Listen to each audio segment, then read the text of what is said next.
Hello viewers, আজকে আমাদের এই ক্লাসের আলোচ্য বিষয়বস্তু হলো জেনারেল এক্সপ্লানেশন বা সাধারণ ব্যাখ্যা।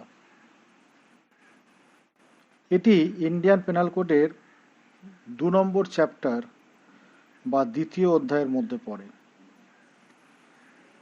যেটা সেকশন 6 থেকে সেকশন 52A পর্যন্ত রয়েছে।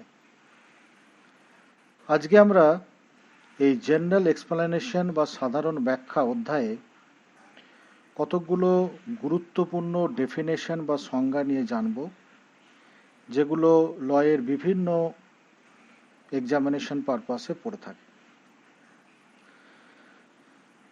দেখুন ভিউয়ার্স, এই জেনারেল এক্সপ্লানেশনের ফার্স্ট যে সেকশনটা রয়েছে, এই সেকশনটা হলো সেকশন 6। সেকশন 6 এর হেডিংটা এরকম: definition in the code to be understood subject to exception. What are the subject matter of this code? Throughout this code, every definition of an offense, every penal provision, and every illustration of every such definition or penal provision shall be understood subject to the exception contained in the chapter entitled General Exception, though those exceptions are not repeated in such definition, penal provision or illustration. এবারে viewers, এই section 6 এর subject ম্যাটারটা আমরা বাংলাতে বোঝার চেষ্টা করব। ধারা 6-এ কি বলছে দেখুন না, বলছে এই বিধির সংজ্ঞাগুলি ব্যতিক্রম সাপেক্ষে বুঝতে হবে। এটাই হচ্ছে এর হেডিং। এর সাবজেক্ট ম্যাটারটা কি? এর সাবজেক্ট ম্যাটারটা হলো এই বিধির সর্বাংশের প্রত্যেকটি অপরাধের সংজ্ঞা, প্রত্যেকটি দণ্ডের বিধান এবং ঐরূপ সংজ্ঞা বা দণ্ডের বিধানের প্রত্যেকটির উদাহরণ সাধারণ ব্যতিক্রম বা জেনারেল এক্সেপশন নামক অধ্যায়ের ব্যতিক্রম সাপেক্ষে বুঝতে হবে। যদিও ওই সকল ব্যতিক্রম, ঐরূপ সংজ্ঞা, দণ্ডের বিধান অথবা উদাহরণ বারে বারে এই কোডে বলা হয়নি। Now viewers, at first we try to understand section 6 with 2 illustration. In English at first, thereafter I elaborate in Bengali. What are the illustration of section 6? First is that the section in this code which contain definition of offences do not express that a child under 7 years of age cannot commit such offences, but the definition are to be understood subject to the general exception which provides that nothing shall be an offence which is done by a child under 7 years of age. এর মানেটা কি দাঁড়াচ্ছে viewers বাংলাতে? না, এই উদাহরণটা হচ্ছে ঠিক এরকম। এখানে বলছে যে এই বিধির অপরাধের সংজ্ঞার ধারাগুলি বলেনি যে 7 বছরের কম বয়সী কোনো শিশু ওইরূপ অপরাধগুলো করতে পারে না, কিন্তু ওই অপরাধের সংজ্ঞাগুলি ব্যতিক্রম সাপেক্ষে বুঝতে হবে। সাধারণ ব্যতিক্রম বিধান দেয় যে 7 বছরের কম বয়সী কোনো শিশুর সম্পাদিত কোনো কিছুই কোনো অপরাধ নয়। এটাই হচ্ছে ভিউয়ার্স ফার্স্ট ইলাস্ট্রেশন বা প্রথম যে উদাহরণ, এটার মানেটা। Now we can go to the next illustration of section 6. A police officer without warrant apprehends Z who has committed murder. Here A is not guilty of the offense of wrongful confinement, for he was bound by law to apprehend Z, and therefore the case falls within the general exception which provides that nothing is an offense which is done by a person who is bound by law to do it. তাহলে viewers, এবারে এই যে second যে illustration, এই second ইলাস্ট্রেশনের মানেটা আমরা বেঙ্গলিতে বা বাংলায় বোঝার চেষ্টা করব। দেখুন এই ইলাস্ট্রেশনে কি বলা হচ্ছে, এখানে বলা হচ্ছে যে এ নামক একটা পুলিশ অফিসার, যিনি উইদাউট ওয়ারেন্ট বা বিনা পরোয়ানায় জেড নামক একজন খুনিকে গ্রেপ্তার করলেন। এখানে রংফুল কনফাইনমেন্ট বা বেআইনি আটকের অপরাধের অপরাধী হবেন না। কেন হবেন না? কারণ জেডকে গ্রেপ্তার করতে আইনের দ্বারা বাধ্য, এবং সেই কারণে ঘটনাটি সাধারণ ব্যতিক্রমের মধ্যে পড়ে। সাধারণ ব্যতিক্রম বিধান দেয় যে আইনের দ্বারা বাধ্য হয়ে কোনো ব্যক্তি কোনো কিছু সম্পাদন করলে সেটা অপরাধ হয় না। তাহলে ভিউয়ার্স, এটাই হচ্ছে section 6 of the Indian penal কোডের সাবজেক্ট ম্যাটার বা ধারা 6 ভারতীয় দণ্ডবিধির বিষয়বস্তু।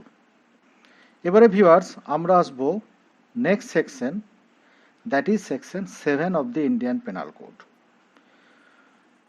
What are the heading of that particular section? Section 7 says that sense of expression once explained. Now, what are the subject matter of section 7? It says that every expression which is explained in any part of this code is used in every part of this code in conformity with the explanation. এবারে viewers, আমরা section 7 এর এই subject ম্যাটারটাকে বাংলাতে বোঝার চেষ্টা করব। কি বলা হচ্ছে এখানে? ধারা 7 বলছে শব্দের অর্থ একবার বোঝানো হলো। What are the subject matter বা সেকশন 7 এর ভেতরের বিষয়বস্তুটা কি? এখানে বলা হচ্ছে যে প্রত্যেক শব্দ যার অর্থ এই বিধির কোনো অংশে ব্যাখ্যা করা হয়েছে, এই বিধির প্রত্যেক অংশে ওই শব্দ ওই ব্যাখ্যার সাথে সামঞ্জস্য রেখে ব্যবহৃত হয়েছে। এখানে আরো কি বলা হচ্ছে দেখুন না, এই বিধিতে ব্যবহৃত কিছু প্রধান প্রধান শব্দের সংজ্ঞা ও ব্যাখ্যা এই অধ্যায়ে দেওয়া হয়েছে। এই বিধির সর্বত্র ওই শব্দগুলির অর্থ ওই সংজ্ঞা ও ব্যাখ্যা মোতাবেক হবে। তাহলে ভিউয়ার্স, এটাই হচ্ছে section 7 of the Indian penal কোডের সাবজেক্ট ম্যাটার বা ধারা 7 ভারতীয় দণ্ডবিধির বিষয়বস্তু। এরপরে ভিউয়ার্স, আমরা আসব section 11 of the Indian penal code. What are the subject matter of the section 11? Now we try to understand this. At first, what are the heading of the section 11? Section 11 of the Indian Penal Code define the term person. What says about that? The word person includes any company or association or body of persons, whether incorporated or not. তাহলে viewers, এবারে আমরা section 11-এ এই person বা ব্যক্তির যে সংজ্ঞা দেওয়া আছে এটা আমরা বাংলাতে বোঝার চেষ্টা করব। এখানে দেখুন যেটা বলা হচ্ছে যে ব্যক্তি বলতে যে কোনো কোম্পানি বা ব্যক্তিদের সংঘ বা সভাকেও বোঝায়, তা সমিতিভুক্ত হোক বা না হোক। তাহলে ভিউয়ার্স, এখানে ব্যক্তি বলতে এই ভারতীয় দণ্ডবিধিতে যেমন স্বাভাবিক ব্যক্তিদের কথা, অর্থাৎ পুরুষ ব্যক্তি, স্ত্রী ব্যক্তি, শিশু ব্যক্তি ইত্যাদি বোঝায়, তেমনি বেশ কিছু কৃত্রিম ব্যক্তি বা আর্টিফিশিয়াল পার্সন যেটা বলা হচ্ছে, যেমন কোম্পানি বা ব্যক্তিদের সংঘ বা সভাকেও বোঝায়। তাহলে ভিউয়ার্স, এটাই হচ্ছে section 11 of the Indian penal কোডের সাবজেক্ট ম্যাটার, অর্থাৎ ধারা 11 ভারতীয় দণ্ডবিধির বিষয়বস্তু। এরপরে ভিউয়ার্স, আমরা চলে যাব আরেকটা important ডেফিনেশনে, the definition was judge. Actually, this definition was mentioned section 19 of the Indian Penal Code. What says about that?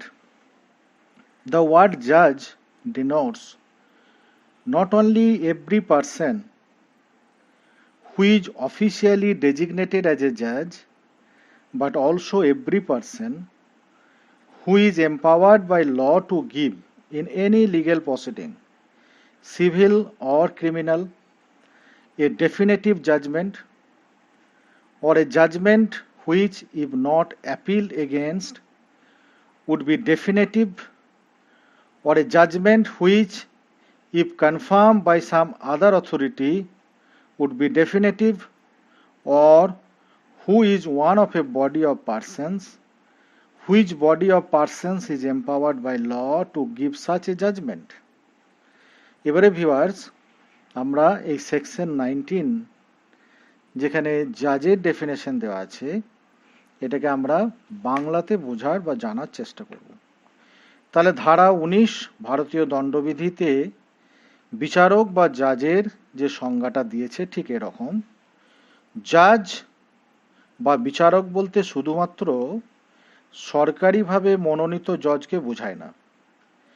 জাজ বলতে সেই সকল প্রত্যেক ব্যক্তিকেও বোঝাবে যারা আইনের দ্বারা ক্ষমতা পেয়ে দেওয়ানি হোক বা ফৌজদারি হোক কোনো মামলায় চূড়ান্ত রায় দিতে অথবা এমন রায় দিতে পারেন যে সেই রায়ের বিরুদ্ধে যদি আপিল করা না হয় তাহলে তা চূড়ান্ত রায় হবে, অথবা এমন রায় দিতে পারেন যে তা যদি অন্য কোনো কর্তৃপক্ষ অনুমোদন করেন তবে তা চূড়ান্ত রায় হবে।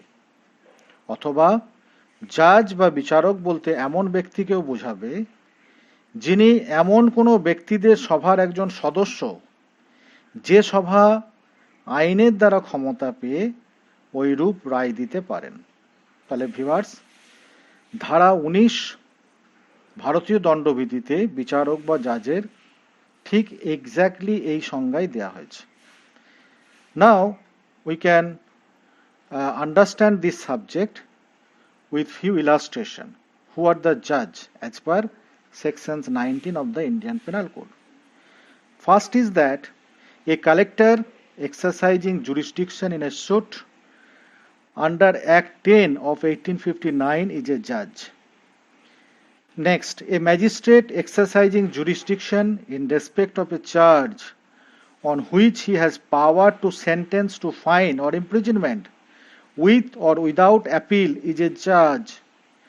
Next, a member of a panchayat which has power under Regulation 7, 1816 of the Madras Code to try and determine suit is a judge. এবারে ভিউয়ার্স, আমরা এই যে তিনটে ইলাস্ট্রেশনের কথা বললাম, এই তিনটে ইলাস্ট্রেশন বা উদাহরণকে আমরা বাংলাতে বোঝার চেষ্টা করব। দেখুন, প্রথমেই যেটা বলছে যে 1859 সালের 10 নম্বর আইনের আওতায় কোনো একটি মামলায় যখন একজন কালেক্টর তার বৈধ ক্ষমতা প্রয়োগ করেন তখন তিনি একজন বিচারক বা জাজ সাহেব। নেক্সট, যদি কোনো ম্যাজিস্ট্রেট এমন একটি অভিযোগ সম্পর্কে বৈধ ক্ষমতা প্রয়োগ করেন যে সেই অভিযোগ সম্পর্কে তার ক্ষমতা আছে অ্যাপিল সহ বা ছাড়া অর্থদণ্ড বা কারাদণ্ড দেওয়ার, তবে তিনি একজন বিচারক বা জাজ সাহেব বলে পরিগণিত হবেন।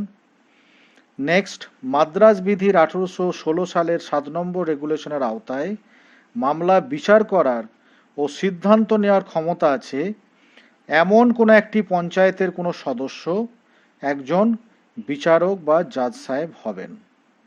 তাহলে ভিউয়ার্স, আমরা এখানে জাজ বলতে যেটা বুঝছি যে কোনো দেওয়ানি বা ফৌজদারি মামলায় যে ব্যক্তি বা ব্যক্তিদের সভা 19 নম্বর ধারা মোতাবেক রায় দিতে পারেন সেই ব্যক্তি বা ব্যক্তিদের সভার সদস্যদের বিচারক বা জজ সাহেব বলা হয়। তা তিনি সরকারিভাবে জজ সাহেব বলে খেতাব পেয়ে থাকুন আর নাই থাকুন, অর্থাৎ উপরোক্ত রায় বা জাজমেন্ট দিতে ক্ষমতা সম্পন্ন কোনো একটি পঞ্চায়েতের সদস্য একজন জাজ সাহেব বা বিচারক বলে বিবেচিত হন। তাহলে ভিউয়ার্স, এটাই ছিল ধারা 19 ভারতীয় দণ্ডবিধির সাবজেক্ট ম্যাটার, অর্থাৎ বিচারক বা জাজ বলতে কি বোঝায়। এরপরে ভিউয়ার্স আমরা আসব section 20 of the Indian penal কোডে। Section 20 of the Indian Penal Code defines court of justice. What are the subject matter of that term, court of justice? The words court of justice denote a judge who is empowered by law to act judicially alone, or a body of judges which is empowered by law to act judicially as a body, when such judge or body of judges is acting judicially. তাহলে viewers এটাকে এবারে আমরা এই ধারা 20কে আমরা এবারে বাংলাতে বোঝার চেষ্টা করব। তাহলে ধারা 20 ভারতীয় দণ্ডবিধির হেডিংটা হচ্ছে ধর্মান্ধীকরণ বা আদালত বলতে কি বোঝায়। আদালত বলতে বোঝায় যে কোনো একজন জজ যিনি একাই ন্যায়িক রূপে কাজ করতে পারেন, টু অ্যাক্ট জুডিশিয়ালি অ্যালোন, এই কথা আমি বলেছি ডেফিনেশনে। আইনের দ্বারা ক্ষমতা পেয়েছেন অথবা জজগণের একটি সভা, এ বডি অফ দ্য জাজেস, যে সভা ন্যায়িক রূপে কাজ করতে, to act judicially as a body, আইনের দ্বারা ক্ষমতা পেয়েছেন যখন সেরূপ জজ বা জজগণের সভা ন্যায়িক রূপে কাজ করেছেন, সেটাকে আমরা কোর্ট অফ জাস্টিস বা ধর্মান্ধীকরণ বা আদালত বলবো। নাও viewers we are now going to understand sections 20 court of justice with the illustration. Now what says about that particular illustration? A panchayat acting under regulation 7 1816 of the Madras Code, having power to try and determine suit, is a court of justice. তাহলে viewers এটাকে বাংলাতে বললে কি দাঁড়ায় না, এই উদাহরণটা হচ্ছে এরকম যে মাদ্রাজ বিধির 1816 সালের 7 নম্বর রেগুলেশনের আওতায় মামলার বিচার করার ও সিদ্ধান্ত নেওয়ার ক্ষমতা আছে এরূপ কোনো পঞ্চায়েত যখন কাজ করছেন, তখন সেই পঞ্চায়েত একটা ধর্মান্ধীকরণ বা আদালত অথবা ইংরেজিতে এ কোর্ট অফ জাস্টিস বলে পরিগণিত হবেন। তো ভিউয়ার্স আমাদের আজকের ক্লাস এই পর্যন্তই। আশা করি আপনাদের এই ক্লাস ভালো লেগেছে। পরবর্তী ভিডিওগুলো আমাদের দেখার জন্য বা শোনার জন্য আপনাদের আমন্ত্রণ রইল। আপনাদের মহামূল্যবান সময় আমাদেরকে দেওয়ার জন্য সকলকে অসংখ্য ধন্যবাদ। সকলে সুস্থ থাকুন, ভালো থাকুন। জয় হিন্দ।